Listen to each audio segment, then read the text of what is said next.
Hello दोस्तों, का स्वागत है एपीएस रिसर्च क्लासेस के यूट्यूब चैनल पर।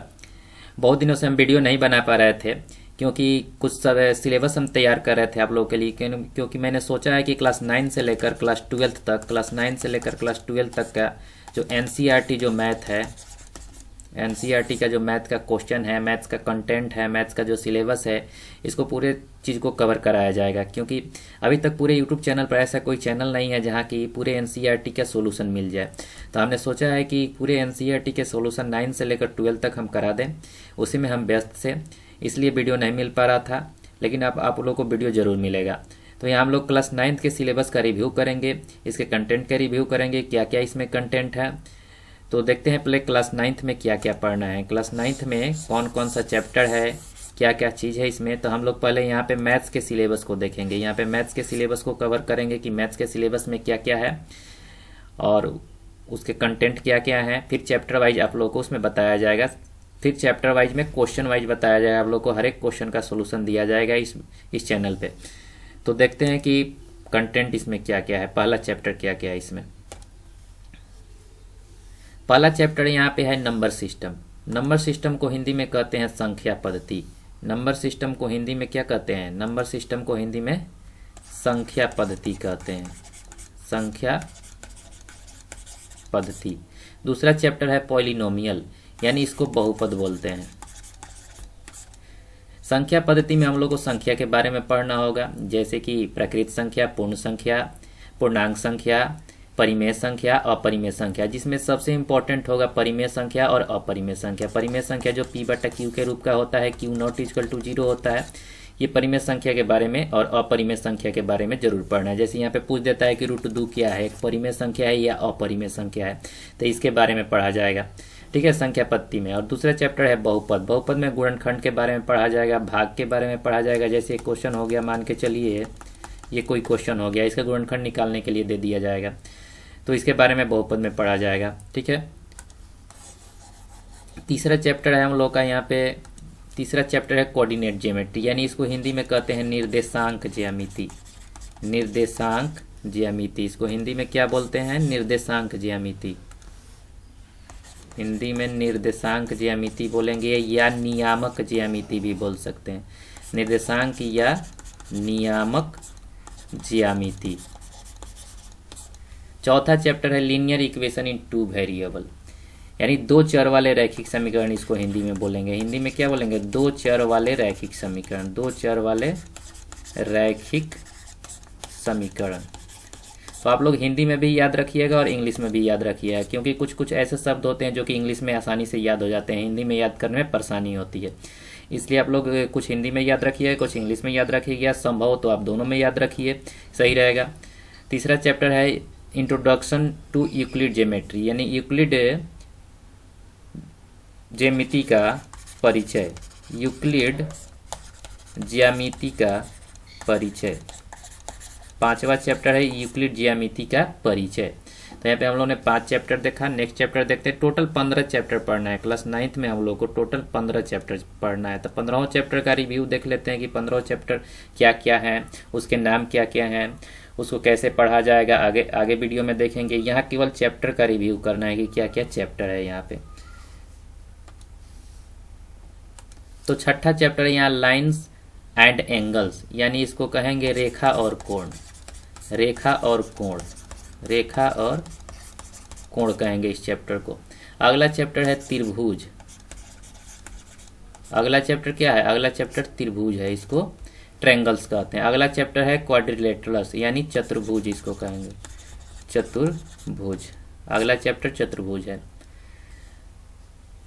नेक्स्ट चैप्टर है area of parallelogram and triangle, area of parallelogram and triangle, ठीक है। Next chapter area of parallelogram है। अगला चैप्टर है आप लोग को वृत्त है, यानी सर्कल्स है।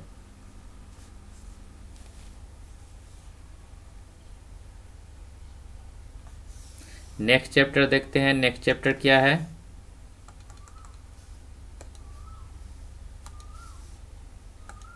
टोटल 15 चैप्टर हम लोग को यहाँ पे देखना है। कंस्ट्रक्शन, यानी इसे बनावट या रचना कहते हैं, बनावट या रचना कहेंगे। मान लीजिए दे देगा कोई त्रिभुज बनाने के लिए या चतुर्भुज बनाने के लिए, ड्राइंग करने के लिए दे देगा, उसी को हम लोग क्या कहते हैं, बनावट या रचना कहते हैं, कंस्ट्रक्शन कहते हैं। अगला चैप्टर हीरोन्स फार्मूला, यानी हीरोन्स फार्मूला यानी हीरो का सूत्र, हीरोन का सूत्र या हीरो का सूत्र, हीरोन का सूत्र है नेक्स्ट चैप्टर।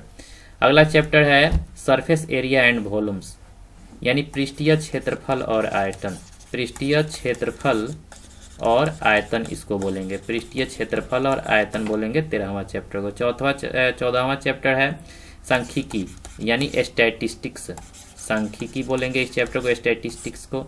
अगला है प्रोबेबिलिटी यानी प्रायिकता या संभाविकता इसको भी बोलते हैं, प्रायिकता या संभाविता भी बोलते हैं, संभाविता।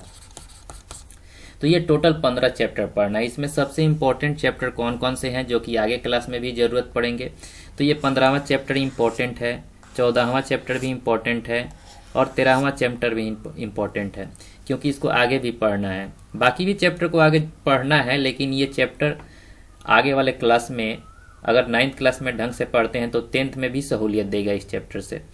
तो और भी चैप्टर देख लेते हैं जो कि आगे हम लोग को पढ़ने के लिए मिलेगा। त्रिभुज भी आगे मिलेगा पढ़ने को, फिर सर्कल भी मिलेगा, ठीक है। उसके बाद आप लोग को संख्या पद्धति तो निश्चित रूप से ही पढ़ना है, 9th में भी पढ़ना है और 10th में भी पढ़ना है। बहुपद भी 9th में पढ़ना है और 10th में भी पढ़ना है। निर्देशांक ज्यामिति भी 9th में पढ़ना है और 10th में पढ़ना है। 9th में तो केवल परिचय ही दिया है निर्देशांक ज्यामिति का, इसमें केवल आप लोगों को ये जाना है कि कौन सा चतुर्थांश है, 4 तो चतुर्थांश होते हैं, कौन सा चतुर्थांश में क्या क्या चिन्ह होता है। 2 चर वाले रैखिक समीकरण यहाँ पे दिया है, वहाँ पे रैखिक समीकरण का युग्म पढ़ लेना है। और अगला चैप्टर यहाँ पे है कि यूक्लिड विभाजन, तो यूक्लिड विभाजन के बारे में यहीं तक पढ़ना है, आगे नहीं पढ़ना है। यूक्लिड विभाजन का कुछ क्वेश्चन है जो कि हम लोग को संख्या पद्धति में मिल जाएगा, वहाँ पे पढ़ लेंगे हम लोग। तो ये सिलेबस का रिव्यू था। टोटल 15 चैप्टर है क्लास 9th में। क्लास 9th में कितने चैप्टर हैं? क्लास 9th में हम लोग को टोटल मैथ्स में 15 चैप्टर पढ़ना है, मैथ्स में 15 चैप्टर पढ़ना है। 15 चैप्टर में से कितने चैप्टर हैं जो कि 9th में भी पढ़ना है और 10th में भी पढ़ना है? तो पहला चैप्टर, दूसरा चैप्टर, तीसरा चैप्टर, चौथा चैप्टर, 4 चैप्टर यहाँ हो गया, 5, 6, ये सभी चैप्टर 9th में भी पढ़ना है और 10th में भी पढ़ना है। 7, 8, 9 बनावट भी पढ़ना है, 10। तो टोटल इसमें से हम लोग को 10 चैप्टर, 15 चैप्टर में से 10 चैप्टर हम लोग को 9th में भी पढ़ना है और 10th में भी पढ़ना है। ये टोटल जो मैथ्स के 10 चैप्टर हैं 9th में, ये 10th में भी पढ़ना है और 9th में भी पढ़ना है, ये कॉमन है। इसलिए क्लास 9th में यदि आपका क्लियर होगा ये चैप्टर तो क्लास 10th में पढ़ने में बहुत अच्छा से हेल्प करेगा। इसलिए आप क्या कीजिए कि 9th में ढंग से पढ़िएगा, जो बच्चे 9th में ढंग से पढ़ें, जो 9th पास कर गए 10th को कवर करें ढंग से। उसका भी सिलेबस हम जल्द ही लाएंगे, उसका भी सिलेबस का रिव्यू लाएंगे, आप देखिएगा ढंग से। और कैसे कैसे बताया जाएगा इस पर आप फोकस कीजिएगा, क्योंकि सबसे ज़रूरी है कंसेप्ट। यदि आपका कंसेप्ट क्लियर है तो सब कुछ क्लियर है। तो आप लोग कंसेप्ट क्लियर रखिएगा। किसी भी चैप्टर का यदि हम कंसेप्ट बता रहे हैं तो पेन और कॉपी लेके जरूर बैठिएगा और उसको लिखिएगा। एक बार अपने मन से भी लिखिएगा कि क्या सही है क्या गलत है, ठीक है। क्योंकि कॉपी में लिखा हुआ उतना दिन तक ध्यान में नहीं रहेगा जितना माइंड में लिखा हुआ ध्यान में रहेगा। इसलिए आप लोग क्या कीजिए, जो भी चीज़ लिखिए उसको 2-3 बार लिख दीजिए, क्योंकि 2-3 बार लिखने से प्रैक्टिस हो जाएगा, आप लोग को याद रहेगा हमेशा के लिए। तो क्लास 9th के सिलेबस को हम रिव्यू किए मैथ्स का। इसमें से 10th चैप्टर जो है कि जो 9th में भी पढ़ना है और 10th में भी पढ़ना है। तो आप देख लीजिए कैसे हम लोग पढ़ें कि 9th में भी कवर हो और 10th में भी कवर हो, क्योंकि ये चीज़ आपको करना है। हम तो बता देंगे, जहाँ आपको डाउट होगा आप पूछ सकते हैं हमारे नंबर पे, डिस्क्रिप्शन में नंबर रहेगा और टेलीग्राम चैनल भी रहेगा, वहाँ पे पूछ सकते हैं, ठीक है। जय हिंद।